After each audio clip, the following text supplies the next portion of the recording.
Hi everyone, Thomas Hyman here. First of all, Happy New Year. It's January 2nd, and today I want to talk about teams. A lot of agents come to me and ask me, how do I go about starting a team? Is this the right time to start a team?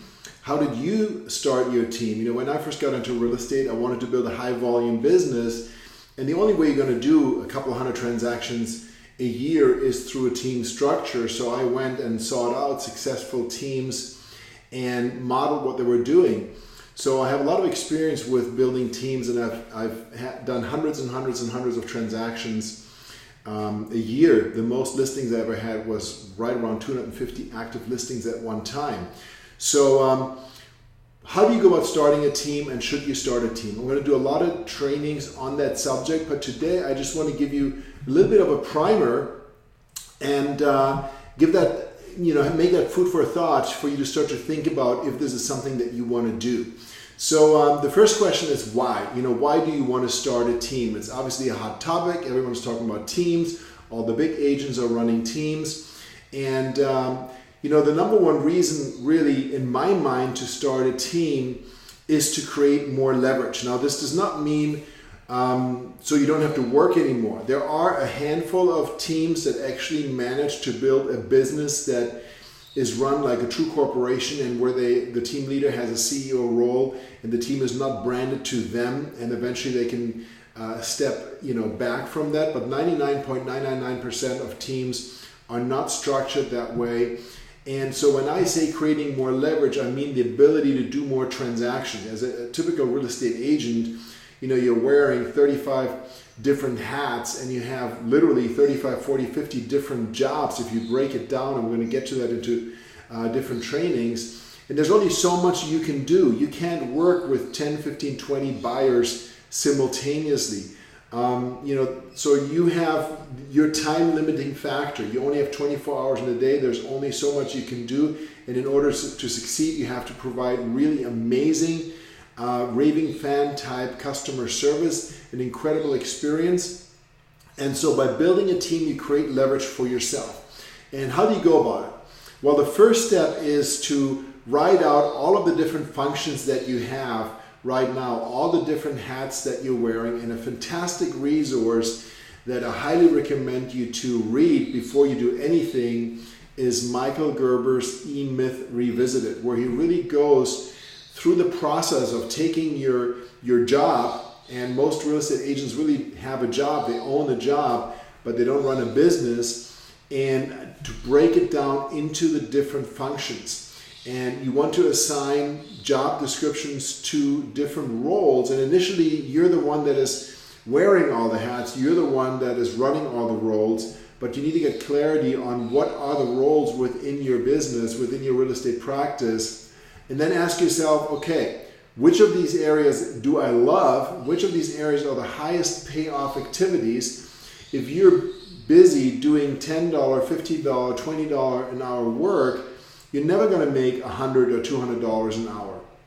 So you need to start to get clarity on that, and then start to look for people to fill those roles and assign those roles to them. To me, myself, and for 99% of successful teams out there, the first step is an admin and marketing assistant. This could be an excellent VA. You want to look for excellence, not the cheapest.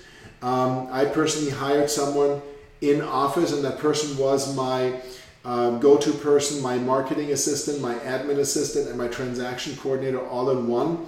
Once things got rolling, I hired a second person, but she went ahead and did everything for me that I didn't want to do, and that was keeping me from talking to prospective clients, following up with leads, going on listing appointments, going out with buyers. So she did all of the organization of buyer showings. She created all of the showing packages. She created the CMAs that are then reviewed. She created the listing packages. She entered everything into the MLS.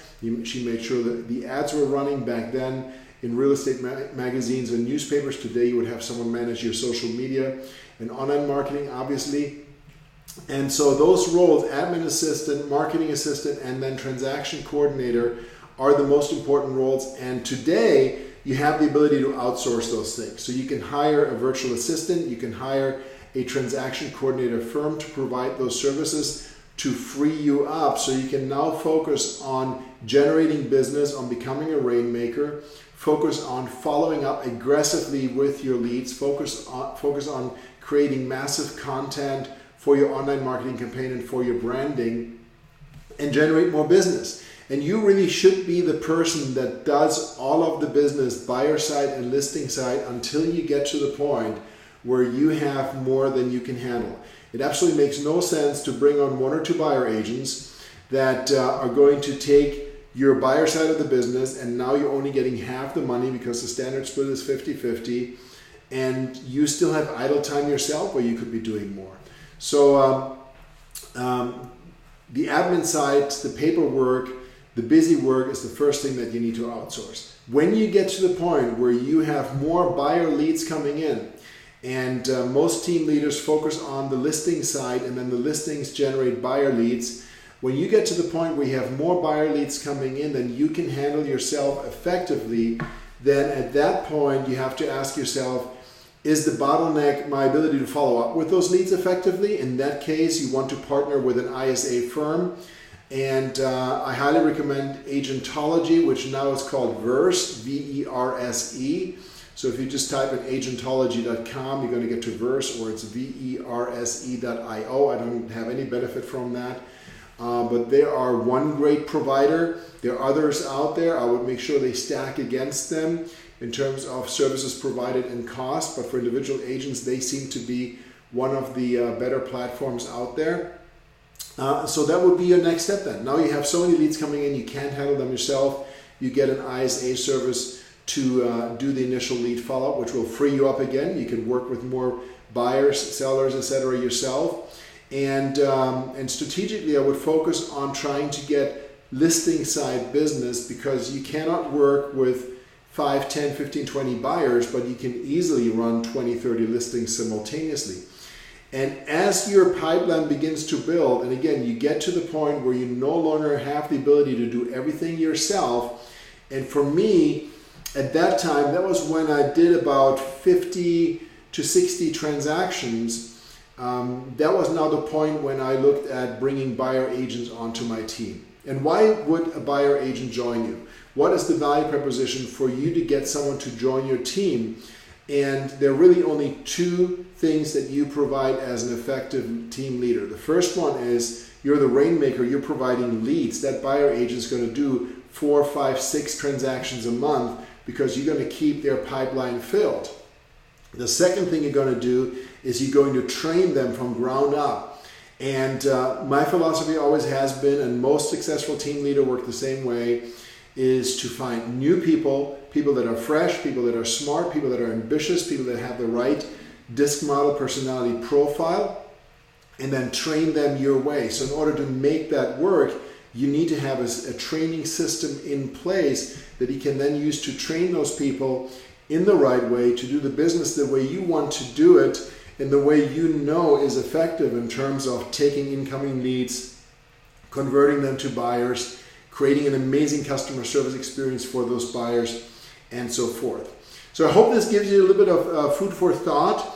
It's not something where you just say, okay, I'm going to start a team and run off the road, so to speak. And if you're just starting out, or if your business is marginal, meaning you can easily do everything yourself, or you could hire a VA and still do 99% of the stuff yourself, then don't start thinking about hiring a buyer agent.